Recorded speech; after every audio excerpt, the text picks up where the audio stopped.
পশ্চিমা বিশ্বে যে বিশ্বের উপর সবচেয়ে বেশি নির্ভর করতেন ডক্টর ইউনূস নিজে, যতবার উনি আওয়ামী লীগ সরকারের সঙ্গে বিরোধী জড়িয়েছেন, অথবা বলা যায় আওয়ামী লীগ সরকার অথবা শেখ হাসিনা সরকার জড়িয়েছে ডক্টর ইউনূসের সঙ্গে বিরোধে, ততবার কিন্তু ডক্টর ইউনূসের পক্ষে দাঁড়িয়েছে পশ্চিমা বিশ্ব, পশ্চিমা মিডিয়া। সেই পশ্চিমা বিশ্ব এবং পশ্চিমা মিডিয়া তাদের কথাবার্তা শুনে এখন যেন মনে হচ্ছে তারা ডক্টর ইউনূসের বিপক্ষে কথা বলছে। এই পরিবর্তনটাকে ডক্টর ইউনূস কিভাবে গ্রহণ করবেন? উনি কি এ সমস্ত ব্যাপারে সচেতন আছেন? কিছুদিন আগে উনি লন্ডন সফরে গিয়েছিলেন, অনেকের সঙ্গে দেখা করেছেন, অনেকের সঙ্গে দেখা করতে চেয়েছেন কিন্তু পারেননি। কোথাও সম্মানিত হয়েছেন, কোথাও কিঞ্চিত অপমানিত হয়েছেন। ইন্টারভিউ করেছেন একাধিক, নানা জনের নানা কথা। এই সময় উনি ইকোনমিস্টকেও একটা ইন্টারভিউ দিয়েছিলেন।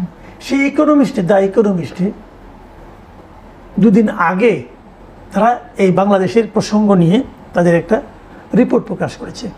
এই রিপোর্টটার শিরোনাম তাদের অনলাইন সেকশনে একভাবে আছে এবং প্রিন্ট সংস্করণে আরেকভাবে আছে।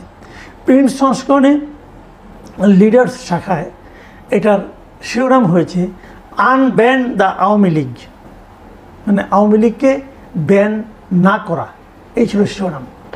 আর এটাই যখন অনলাইনে প্রচারিত হয়েছে সেখানে লেখা হয়েছে banning the opposition is no way to revive Bangladesh democracy, মানে বাংলাদেশের যে গণতন্ত্র সেটাকে ফিরিয়ে আনার ক্ষেত্রে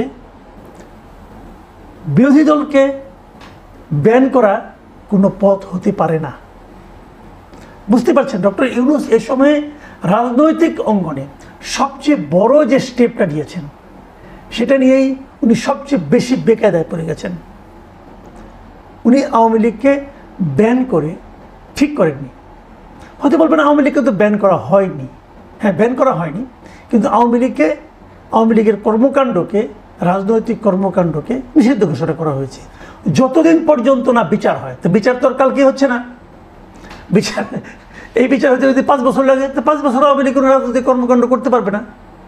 আর আপনি যতই বলেন না কেন, যত যাই বলেন না কেন, আপনি প্রমাণ করতে পারবেন না যে এই সিদ্ধান্তটা, এই যে আওয়ামী লীগকে রাজনীতি করতে না দেওয়ার সিদ্ধান্তটা, এটাকে খুবই গণতান্ত্রিক সিদ্ধান্ত বলা যাবে, এটা প্রমাণ করা কঠিন, সম্ভব না, ইম্পসিবল। এটা জাস্ট গাইড জুড়ে আমি বলবো। আপনি হয়তো বলবেন এটা আইনের মাধ্যমে, আইন মানে একটা কালো আইনের মাধ্যমে, একটা নির্বাহী আদেশে একটা কালো আইনের মাধ্যমে এই কাজটা আপনারা করেছেন। এই যে গায়ের জোরে একটা সিদ্ধান্ত নেওয়া, আমি শুরু থেকেই কিন্তু বলে এসেছিলাম যে এই কাজটা এই সরকারের জন্য বুমেরাং হয়ে যাবে। তখন বিএনপি একটা খুব অদ্ভুত ভূমিকা পালন করেছে। বিএনপি মুখে মুখে বলেছে তারা কোনো দলের নিষিদ্ধ চায় না। যখন এই ঘটনাটা ঘটেছে, যখন সরকার এরকম একটা সিদ্ধান্ত নিয়েছে, তখন তারা কিন্তু কোনো প্রতিবাদও করেনি। সরকার ভেবেছে কেউ তো প্রতিবাদ করছে না, এটা বিরাট কাজ আমি করে ফেললাম, হাসনাত আবদুল্লাহর হুমকিতে টলমলো হয়ে এই সিদ্ধান্ত নিয়ে নিলাম। ঈদের আনন্দ সবাই অনুভব করলেন। নেট রেজাল্ট কি? নেট রেজাল্ট হলো বিদেশের মাটিতে অথবা বিদেশি মিডিয়াগুলোর কাছে এই সরকারের এই কর্মকাণ্ডকে তারা প্রশ্নের মুখে তুলে দিল এবং বিদেশি মিডিয়াগুলো এটা সমালোচনা করলো এবং তারা বলেছে এই কাজটা তারা ঠিক করেনি। যে রাজনৈতিক ঐকমত্য গঠন করার কথা ছিল, শেখ হাসিনা সরকারের পতনের পর দেশটাকে সামনের দিকে অগ্রসর করে নেওয়ার জন্য যে যে পদক্ষেপগুলো নেওয়া উচিত ছিল, সেই সব পদক্ষেপ নেওয়ার ক্ষেত্রে সবচেয়ে বড় বাধার যে কাজটা, সে কাজটা হলো এই একটা রাজনৈতিক দলকে তার রাজনৈতিক কর্মকাণ্ডকে নিষিদ্ধ ঘোষণা করা। এবং এটাকে তারা মোটেই পছন্দ করেনি। ইকোনমিস্টের লেখায় কি লেখা হয়েছে আমি একটু আপনাদের পড়ে শোনাই। ক্ষমতাচ্যুত আওয়ামী লীগের কার্যক্রম নিষিদ্ধ করার সিদ্ধান্ত গণতন্ত্র পুনর্গঠনের প্রতিশ্রুতির সঙ্গে সাংঘর্ষিক। মানে এই সরকার যে গণতান্ত্রিক পুনর্গঠনের যে প্রতিশ্রুতি দিয়েছে তার সঙ্গে এই সিদ্ধান্তটা সাংঘর্ষিক। বিতর্কিত সন্ত্রাস বিরোধী আইন সংশোধনের মাধ্যমে জারি করা নিষেধাজ্ঞা আইনি ও নৈতিকভাবে প্রশ্নবিদ্ধ। এটি সেই পুরনো রাজনৈতিক প্রতিশোধের চক্রকে আবার জাগিয়ে তুলতে পারে। ওই আগের যে প্রতিশোধের যে একটা মানে আপনার প্রতিপক্ষকে হেনস্থা করার নৃশংস নিশ্চিহ্ন করার যে একটা ছিল মানে আপনার পদ্ধতি ছিল, সেই পদ্ধতিটাকে আবার এটা জাগিয়ে তুলতে পারে। এবং সেই পদ্ধতিটা আমরা প্রয়োগ করতে দেখেছি আওয়ামী লীগ সরকারকে, আওয়ামী লীগকে, সেটাই আবার এরা করছে আওয়ামী লীগের বিরুদ্ধে। তারপর তারা আরও লিখেছে, এখনও ব্যাপক জনসমর্থন থাকায় বাংলাদেশের বর্তমান সরকারের উচিত আওয়ামী লীগের ওপর থেকে বিধিনিষেধ প্রত্যাহার করে তাদের নির্বাচনে অংশগ্রহণের সুযোগ করে দেওয়া। ইকোনমিস্টের এই নিবন্ধন, এই যে নিবন্ধ তারা লিখেছে, এই নিবন্ধকে আপনি উড়িয়ে দেবেন কিভাবে? এখন কি আপনি বলবেন যেটা আগে বিএনপির ব্যাপারে বলা হতো, আওয়ামী লীগ বলতো, বিএনপির পক্ষে কিছু গেলে আওয়ামী লীগ বলতো এটা বিএনপির লোকজন, জামাতের লোকজন টাকা দিয়ে করিয়েছে। এখন কি আবার এই সরকার বলবে এটা আওয়ামী লীগ টাকা দিয়ে করিয়েছে? আমরা একটা অদ্ভুত মানে মানসিকতা, অদ্ভুত আচরণ আমাদের সরকারগুলির মধ্যে দেখি। আমাদের সরকারগুলো সবসময় আমি দেখেছি যখনই নিজেদের বিপক্ষে যায় তখনই সেখানে যারা বিরোধী দলের ষড়যন্ত্র খুঁজে পায়।